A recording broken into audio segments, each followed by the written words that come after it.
Alhamdulillah. Kembali di Kalam Hati, insya Allah sampai ke hati. Masya Allah, pembahasan yang luar biasa hari ini yang menambah wawasan kita tentang sholat penting banget ternyata. Betul Teh ya? Betul dong. Waduh, penting. ini sepertinya masih ada yang ingin bertanya dari wajah-wajahnya nih Teh. Banyak yang bertanya, tapi ini untuk kali ini bisa nggak Ate bertanya ini? Soalnya temanya Ate banget ini. Ate mau nanya. Iya kan sering sholat berjamaah gitu di masjid. Oh. Ini Ate pengen bertanya kepada Bunda Yati. Boleh, silakan. Boleh ya? Silakan. Nih Bun, Ate tuh sering ini kalau sholat berjamaah ngelihat kayak orang sholat tapi pakai kaos yang ada tulisan, gambar. Akhirnya kalau lagi di belakangnya itu suka nggak fokus tuh Bun. Nah pertanyaan ada dua, apa yang harus Ate lakuin agar tetap khusyuk, dan juga bolehkah sholat berjamaah tapi pakai pakaian yang seperti itu? Terima kasih Bunda. Silakan Bunda. Masya Allah, memang ini salah satu dilema ketika kita berjamaah. Makanya ada harus menciptakan kesalehan sosial. Maksudnya ketika kita berjamaah di sana ada orang lain. Kalau perempuan Bu, kita dianjurkan oleh Nabi pakailah warna-warna yang adem, warna-warna yang tidak memancing mata menjadi tidak nyaman. Ya makanya kita memilih warna-warna yang apa? Warna-warna pastel ya. Dan umumnya kita pakai warna putih. Nah kalau bapak-bapak kan tidak, dia tidak bermukena. Maka yang lagi tren kan sekarang tulisan-tulisan. Nah pas lagi di belakang kayak gitu. Gejala yang kedua lagi ada anak muda yang pakai kaosnya naik kan gitu. Jadi pas ruku kelihatan tubuhnya kan kayak gitu. Nah, jadi persoalannya bagi kita bagaimana yang ada di belakang. Yang pertama Bapak Ibu yang dirahmati Allah, Allah memerintahkan dan ini menjadikan bagian adat buat kita manakala kita sholat, tundukkan pandangan mata kita ke tempat sujud. Ibu tahu sajadah, makanya sajadah itu dibuat bagaimana kita mengingatkan Ka'bah dengan gambar Ka'bah. Di sana ada pohon kurma. Bagaimana orientasi kita, pemikiran kita tentang bagaimana Allah Subhanahu wa taala, kiblat kita Ka'bah di sana, diingatkan kita. Kenapa? Hati ini lemah. Ya, jadi kitalah yang wajib memanage. Yang kedua, kita yang punya diri waspada dan hati-hati kalau mau sholat berjamaah. Ya, berikan hak kepada saudara kita juga. Pakaianlah yang sopan, pakaianlah yang tertib. Ya, salah satunya begitu menghadap Allah dan di belakang kita siapa? Jamaah makmum. Jadi keduanya mesti sama-sama koreksi diri dan waspada. Nah, maka keberuntungan kita adalah ketika kita sampai kepada kehusyuan. Makanya salah satu mukmin yang beruntung kata Allah dalam surah Al-Mu'minun, alladzina hum fi salatihim khashi'un. Yang beruntung adalah orang mukmin yang sholatnya khusyuk. Kenapa? Sholat khusyuk tidak menjadi syarat sahnya sholat. Kalau khusyuk menjadi syarat sahnya sholat, banyak kita yang sholatnya nggak sah. Kita nyari barang Bu, kehilangan barang, kenapa ingatnya lagi sholat? Sampai udah rakaat duduk apa berdiri? Udah 2 rakaat apa 3 rakaat? Kalau begitu bagaimana hukumnya? Kan kayak gitu. Kalau waktunya masih panjang, batalin tuh sholat. Ya, kalau waktunya udah pendek, ambil jumlah yang sedikit. Ini makanya sholat di awal waktu itu tadi tujuannya begitu. Kalau nggak fokus bisa kita ulang. Tah eta Bu, kalau suaminya mau sholat pakai kaos bermerek ditegur, "Pak, pakai baju koko saja yang putih." Kasihan nanti jemaah. Kalau perempuan sesungguhnya bukan hanya tenang untuk dirinya, tapi juga bagaimana ketenangan itu diciptakan oleh pasangan hidupnya. Amin ya Allah ya Rabbal Alamin. Amin ya Rabbal Alamin. Sebenarnya itu aslinya nggak boleh sholat berjamaah pakai kaos, itu nggak boleh. Jadi tengah-tengah sholat terus pakai kaos tadi nggak boleh. Nggak boleh itu. Iya. Tapi memang jangan sampai mengganggu kekhusyuan itu, tidak hanya dari pandangan tapi juga suara.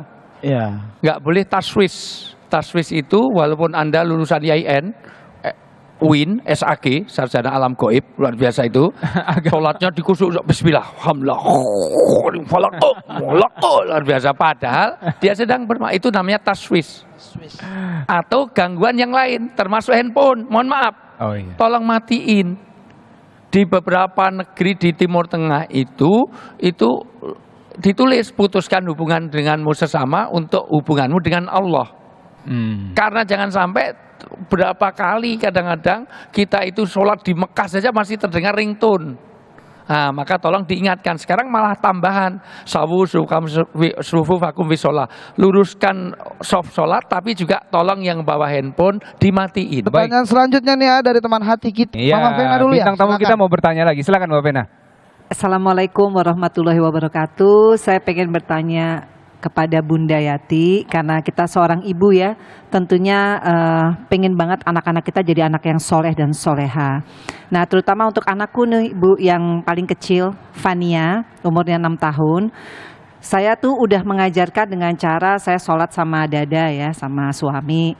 Tapi kadang-kadang ikut, kadang-kadang enggak. Nah, ingin tahu Bunda, cara tegasnya seperti apa? Karena mengingat tadi kan 7-10 tahun ya, memang kita harus ada cara tegasnya seperti apa. Terima kasih. Ini usia berapa Mbak Pena? 6 tahun. 6 tahun ya. Itu artinya masih mumayyiz ya. Ketika anak dalam usia 6 ya masih ke bawah, dia belum terkena hitop, maka itu modal kita mendidik.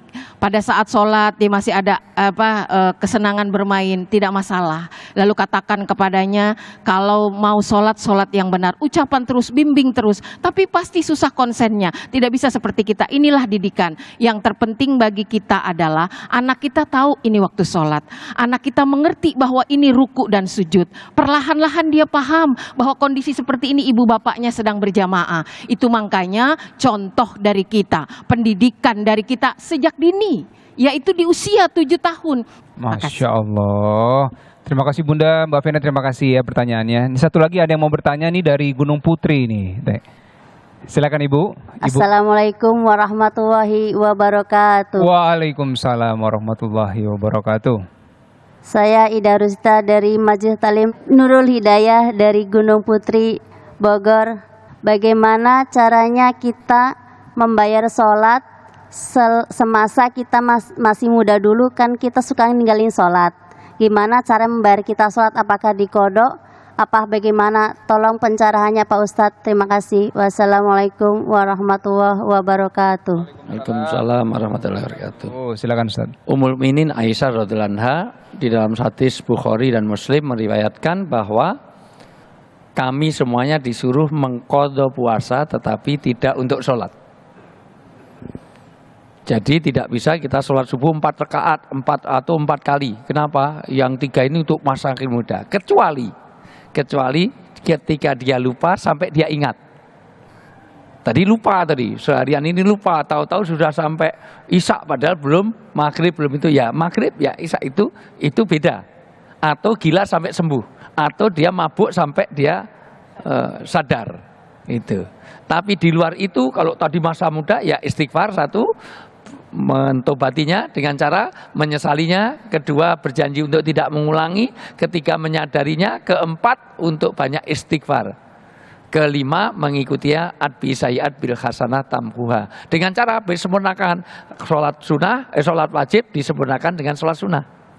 Masya Allah. Jelas ya Bu Ida ya Bu ya. Baik.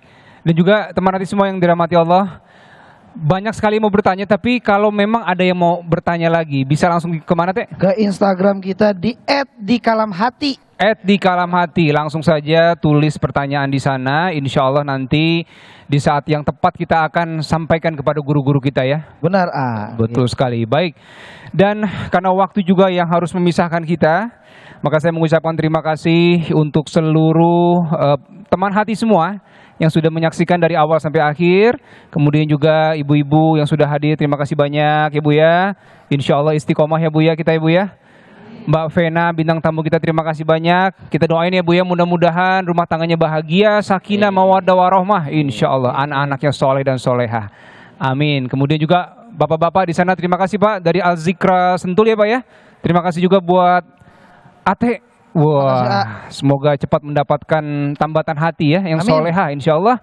Amin. Sholatnya juga jangan tinggal. Baik, terima kasih juga nih buat guru-guru kita, Ustadz Wijayanto, terima kasih Ustadz untuk ilmunya. Bunda juga terima kasih banyak. Sama-sama, mudah-mudahan Semoga jadi manfaat. berkah juga buat Bunda dan juga Ustadz insya Allah. Dan saya ingin sedikit memberikan catatan-catatan dari apa yang tadi sudah disampaikan oleh guru-guru kita. Berkaitan dengan sholat, sholat ini sangat penting sekali karena sholat adalah tiang agama. Kemudian Ustadz juga menyampaikan bahwa sholat itu langsung perintahnya Allah berikan kepada Rasulullah melalui Mi'raj, Isra Mi'raj. Betul Ustadz ya? Tidak melewati malaikat. Tidak melewati malaikat, betul sekali. Kemudian orang yang melaksanakan sholat, Bunda mengatakan tadi, Allah berikan keberkahan, Allah berikan ampunan dalam hidupnya, bebas dari siksa kubur, begitu ya Ustaz? Masya Allah, amin ya rabbal alamin. Mudah-mudahan kita menjadi orang-orang istiqomah dalam beribadah, dalam sholat, sampai nanti Allah kumpulkan kembali kita di surga yang paling indah. Amin ya rabbal alamin. Kalam hati, insya Allah sampai ke hati. Sebelum kita pamit, kita ingin meminta kesediaan Ustadz Wijayanto untuk memimpin doa. Silakan. Bismillahirrahmanirrahim. Alhamdulillahirabbil hamdan sakirin hamdan naimin hamdan yuafi ni'amaika wa mazidah. Ya Rabbana alhamdu kama yanbaghi jawatikal karim wa adimi sultanik Allahumma ighfirlana wa liwalidina warhamhum kama rabbawna shighara walil mu'minina wal mu'minat wal muslimina wal muslimat al ahya'i minhum wal amwat innaka sami'un qaribun mujibud da'wat ya qadiyal hajat Rabbana hab lana min azwajina wa dzurriyyatina qurrata ayun waj'alna lil muttaqina imama Rabbi habli minas sholihin Rabbi habli minas sholihin Rabbi habli minas sholihin Allahumma inna nas'aluka salamatan fidin wa afiatan fil jasad wa barakatan fil rizki wa ziyadatan fil ilmi wa taubatan qoblal maut wa rahmatan indal maut wa maghfiratan ba'dal maut Allahumma hawin alaina fi sakatil maut wa najata minan wal afa indal hisab Rabbana atina fid dunya hasanah wa fil akhirati hasanah wa qina adzabannar wa adkhilnal jannata ma'al abrar ya aziz ya ghafar ya rabbal alamin bi fadlis penakrobi izzati amayasifun wassalamun al mursalin walhamdulillahirabbil alamin wallahu muwaffiq ila aqwamit thoriq. Assalamualaikum warahmatullahi wabarakatuh. Waalaikumsalam warahmatullahi wabarakatuh. Sebuhun kayu daunnya rimbun, lebat bunganya serta buahnya. Walaupun hidup 1000 tahun, kalau tak sembahyang apa gunanya? Walaupun hidup